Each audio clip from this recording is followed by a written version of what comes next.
Cara yang kita gunakan untuk mencapai kemenangan sama pentingnya dengan kemenangan itu sendiri. Karena di dalamnya sudah mencakup kesabaran di dalam menjalankan penderitaan dan juga ketekunan menantikan pertolongan Tuhan. Kita berdoa. Bapa di surga, sumber sukacita dan sumber keselamatan kami bersyukur, berterima kasih atas kasih karunia yang Tuhan berikan di dalam hidup kami sampai pada hari ini. Hari ini kami akan melakukan seluruh aktivitas kami. Kami butuh Tuhan untuk menuntun perjalanan hidup kami. Kiranya firman Tuhan pada hari ini menjadi santapan rohani kami yang menguatkan iman kami, agar hidup kami berjalan dalam terang kasih Tuhan. Kiranya Roh Kudus menolong kami. Amin. Firman Tuhan yang menyapa kita sebagai renungan kita pada hari ini diambil dari kitab Matius 24 ayat 12 dan 13.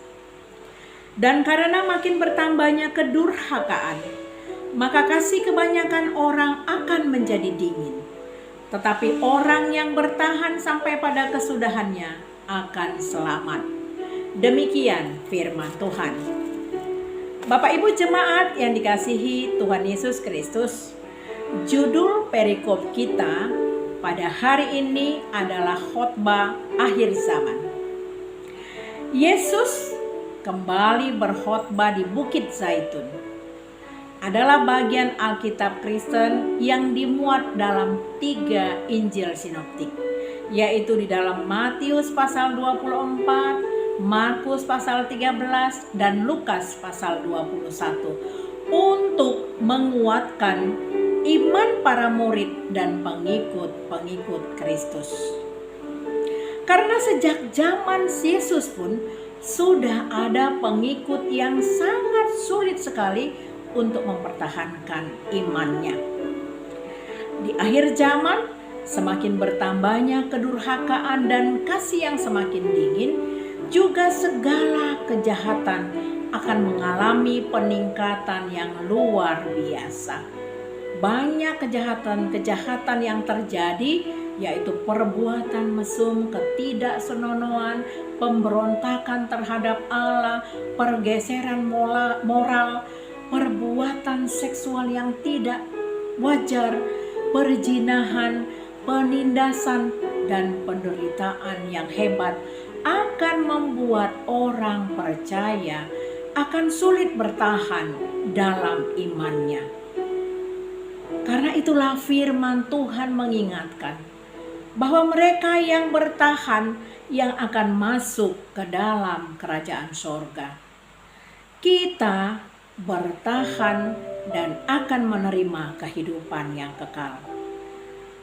Saudaraku yang kekasih, maksudnya bertahan dalam iman dan bertahan dalam kasih ialah kita harus tetap tidak pernah goyah dan iman kita harus penuh dengan kasih yang hangat, tidak suam-suam kuku ataupun dingin. Hidup kita tentunya tidak lepas dari sakit penyakit, dari kesulitan ekonomi, masalah keluarga, masalah rumah tangga, banyaknya tekanan, relasi yang rusak, dan lain sebagainya. Itu akan menjadi hal membuat orang menjadi ingkar kepada Tuhan dan kesetiaannya menjadi terganggu sehingga dia mengalami hal-hal yang tidak lagi dekat kepada Tuhan. Saudaraku, firman Tuhan hari ini mengajak kita untuk bertahan dalam iman, bertekun dalam doa, percaya kepada Tuhan. Lalu mengasihi Tuhan, mengasihi sesama, dan juga tidak lupa Tuhan mengingatkan para murid dan pengikutnya agar waspada kepada para nabi-nabi palsu, kepada pengkhotbah palsu, dan kepada antikristus yang akan terdapat di mana-mana. Saudaraku, iman ibarat suatu pertandingan. Untuk turut serta dalam pertandingan iman, kita perlu ketekunan. Mereka yang bertahan sampai pada akhirnya akan selamat, namun tidak demikian bagi orang-orang yang murtad dan orang-orang yang tidak bertahan di dalam kehidupannya, orang-orang yang sesat. Di Ibrani 10 ayat 35 sampai dengan 39 dikatakan, sebab itu janganlah kamu melepaskan kepercayaanmu karena besar upah yang menantinya.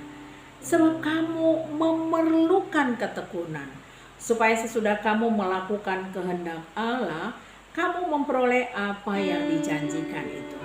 Sebab sedikit, bahkan sangat sedikit waktu lagi, dan Ia yang akan datang sudah akan ada, tanpa menangguhkan kedatangannya.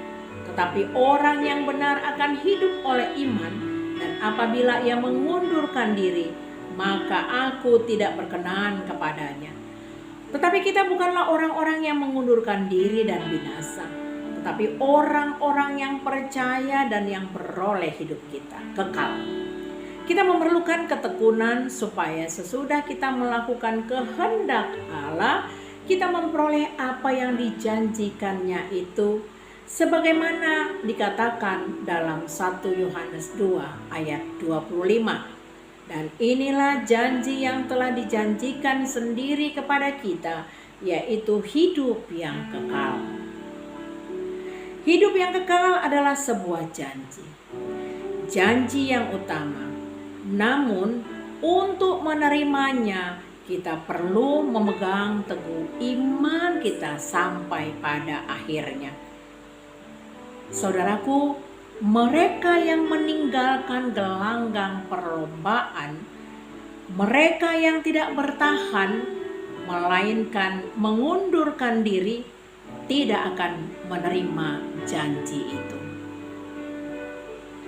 Saudara jemaat yang dikasihi Tuhan Yesus Kristus, refleksi kita pada hari ini yang perlu menjadi fokus kita seharusnya bukan pada perhitungan kedatangan hari Tuhan, melainkan pada pemberitaan Injil.